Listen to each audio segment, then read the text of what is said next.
साथ संगत जी, प्यार से कहना धन निरंकार जी।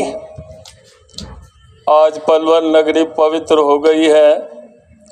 ऋषि मुनि संत महात्मा हजारों के और साथ में साथ संगत जी, सतगुरु माता जी, पूज्य राजपिता जी अपार कृपा बरसा रहे हैं। कितने भाग्यशाली हम हैं।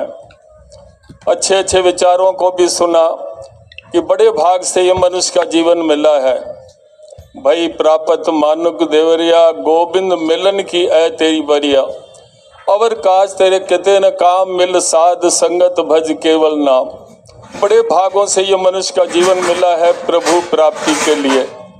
और जब प्रभु प्राप्ति आ जाती है तो मन को सुकून मिलता है, आनंद मिलता है। ये संसार के जो भी पदार्थ हैं ये मांग रहे हैं, ये शरीर के सुख हैं, ये नहीं, इसका ये सुख है जो अभी हमें मिल रहा है। मिल साध संगत भज केवल नाम। साथ संगत जी, हम स्कूटर पे जा रहे हैं, रास्ते में स्कूटर रुक गया।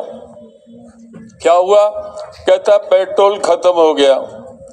क्या करे, कहाँ से मिलेगा? मैं रुक गया हूँ। तो कहता देसी घी डाल दूं चलेगा? कहता मेरी खुराक नहीं है। काजू बादाम डालूं चलेगा? मेरी खुराक नहीं है। तो इसको खुश करने के लिए हम ये दुनियाई पदार्थ मांगते हैं। धन दे लो, दौलत दे दो, मकान दे दो, बंगला दे दो, गाड़ी दे दो। ये सारे सुख शरीर के लिए है।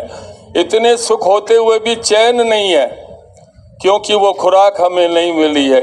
इसकी खुराक ये है जो हम बैठे हुए हैं। ये गुरु की हमारे ऊपर कृपा है, बख्शीश है। हर कण में तू नजर आता है। ये भाव पैदा करें, कांटा किसी और को लगे, दर्द हमारे को हो। साथ संगत जी, बात याद आ रही है। एक नेक मौलवी हज करने के लिए जा रहा था, अपने साथियों के लिए टिकट लेने के लिए। एक घर में रोने की आवाज आई। उसके कदम रुक गए। दस्तक दिया, अंदर से एक विधवा बहन रोती हुई निकली। बहन क्यों रो रही हो? अल्लाह हमसे पता नहीं कौन सी परीक्षा ले रहा है। मैं विधवा हूँ, 2 बच्चे हैं, 2 दिन से भूखे बैठे हैं। दर्द वहां हुआ, चोट यहाँ पर लगी। वो नेक इंसान गया जो हज के पैसे थे उससे राशन लेकर के आया और बहन के घर कहता ये अल्लाह ने भेजा है, मैंने नहीं दिया है, ये खुदा ने भेजा है, तुम्हारी इबादत पूरी हो गई, ये ले लो और पैसे भी। अब साथी कहने लगे टिकट लाए? वो कहता अगले साल चलेंगे। साथी जब अपने वहाँ पीर के पास पहुँचे मक्का मदीने, तो हजूर जी वहाँ पर आवाज़ दे रहे हैं कि ए नेक इंसान तेरा हज पूरा हो गया, तेरा हज पूरा हो गया, तेरा हज पूरा हो गया। वो कहते ये तो आया भी नहीं। जब वतन पर लौट करके आए, पूछे आपने कौन सा नेक काम किया है? कहने लगे खुदा ने मुझसे ये नेक काम कराया है। नमाज हक अदा होगी खुले मैदान में। खुले मैदान में हकीकत को न मंदिर की न मस्जिद की जरूरत है। कितनी कृपा हमारे ऊपर गुरु ने की है, कैसे इसका एहसान हम कर चुका करें। आज वक्त की मालिक सतगुरु माता सुदीक्षा जी महाराज कह रही है खूब हमने भक्ति कर ली, खूब मंदिरों में घंटी बजा ली, अच्छा है, खूब मंदिरों में सेवा की, अच्छा है। अब अपने आप को मंदिर बना लो, घर को मंदिर बना लो, घर में भक्ति शुरू करो। जिस घर में माता पिता की पूजा होती है, जहाँ बुजुर्गों का आदर सत्कार होता है, जहाँ पति पत्नी में प्रेम है, जहाँ सास बहू में प्रेम है, इससे बढ़ के कोई भक्ति नहीं है। भक्ति घर से शुरू करो। घर हमारा मंदिर है, हमारा पति परमेश्वर है, पत्नी लक्ष्मी है, घर के बच्चे ठाकुर हैं। जिस घर में प्यार सत्कार नम्रता है वहाँ स्वर्ग ही स्वर्ग है। यही तो माता जी बता रही है। बड़े बड़े उदाहरण देते हैं। सबरी ने ऐसे किया, मीरा जी ने ऐसे किया, उन्होंने अपने गुरु को खुश किया। अब हमें उनका नाम लेने से अब सोचिए मन तो शुद्ध हो रहा है, आनंद भी आ रहा है, मगर ये काम तो हमें गुरु को खुश करने के लिए हमें खुद करना पड़ेगा। ज्ञान कर्म में ढल जाए तो जीवन का श्रृंगार बने, श्रृंगार बने। ऐसा ये सतगुरु आज हमको वक्त का मालिक बता रहा है। हर हमेशा खुश रहो, न सर झुका के जियो, न मुंह छुपा के जियो, गमों का दौर भी आए तो मुस्कुरा के जियो। हजूर बाबा जी कहते थे, सतगुरु बाबा हरदेव सिंह जी हमेशा कहा करते थे, जिंदगी बहुत थोड़ी है, हर पल खुश हो, काम में भी खुश हो, आराम में भी खुश हो, पनीर नहीं तो दाल में खुश हो, गाड़ी नहीं तो पैदल खुश हो, दोस्त नहीं तो अकेले में खुश हो, कोई हमसे रूठ गया है तो उसकी अदा में खुश हो, कल जो बीत गया उसकी याद में खुश हो, अभी कल आया नहीं उसके इंतजार में खुश हो। क्या बोल रहा, हर हाल में खुश रहो।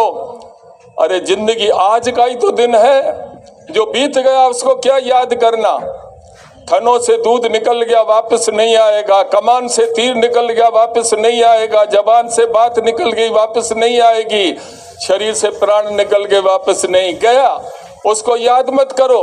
आने वाला काल कल का नाम काल है, पता नहीं रात को सोते हैं सवेरे उठे ही नहीं। अरे आज जिंदगी का दिन है ना, हंस लो, गा लो, मुस्कुरा लो, महफिलें सजा लो, न जाने कल कौन सा साथी बिछड़ जाए। जिंदगी की तार बड़ी कमजोर, कहाँ जा करके हमें ले जाए। खुश रहो। सतगुरु सच्चे पातशाह पूज्य राजमाता जी ने मथुरा में कहा था, ऐसी बानी बोलिए मन का आपा खोए, औरन को शीतल करे आपे शीतल होए। देखो शब्द तो बच्चा भी पढ़ लेगा, मगर इसको जीवन में कैसे हम अमल करें।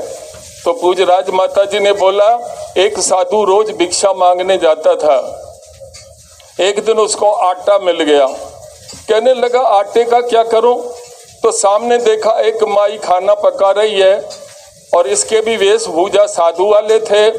माई ने भी हाथ जोड़ा, आओ महाराज सवेरे सवेरे आपके दर्शन हो गए। कहने लगा, माई मेरे को 2 रोटी पका दो ना। कहता बैठ, आप पहले मैं आपकी खाना पकाती हूँ। तो थाली में डाल करके पानी डाला, तो सामने वो साधु रूप में बैठा था। कहता माई ये सामने भैंस किसकी है? ये भगवान ने दी है, बच्चों का दूध है, अगर ये मर जाए तो इसको कैसे निकालोगे? शिवम शिवम, आप महात्मा जी देने आए हो, लेने थोड़ी आए हो। थोड़ी देर में उसकी बहू आई, महाराज को नमस्कार करो। वो नमस्कार करने लगी, बहुत सुंदर है। कौन है? मेरे बेटे की बहू है। आपका बेटा कहाँ है? बाहर कमाने गया है। अगर आपका बेटा माई उधर मर जाए तो इसका क्या होगा? कहता है साधु हो शैतान हो, कभी भैंस मार रहा है, कभी मेरे बेटे को मार रहा है। ये गीला आटा उसके मुंह पे मारा, मर कहीं और जा करके। उसने झोली में उस आटे को बांधा, पानी टपक रहा था। देखने वाले कह रहे थे तेरी पोटरी में क्या टपक रहा है? कहता मेरी जबान का रस टपक रहा है। तो सत्संग ऐसी बानी बोलिए मन का आपा खोए, औरन को शीतल करे आपे शीतल होए। सत्संग जी मथुरा के अंदर जी सच्चे पातशाह ने सेवा दी थी इससे चलाने की, बाबा देव सिंह जी ने। तो वहां पर एक छोटी सी बात कही थी, इजाजत है? साध संगत जी प्यार से कहना, धन निरंकार जी।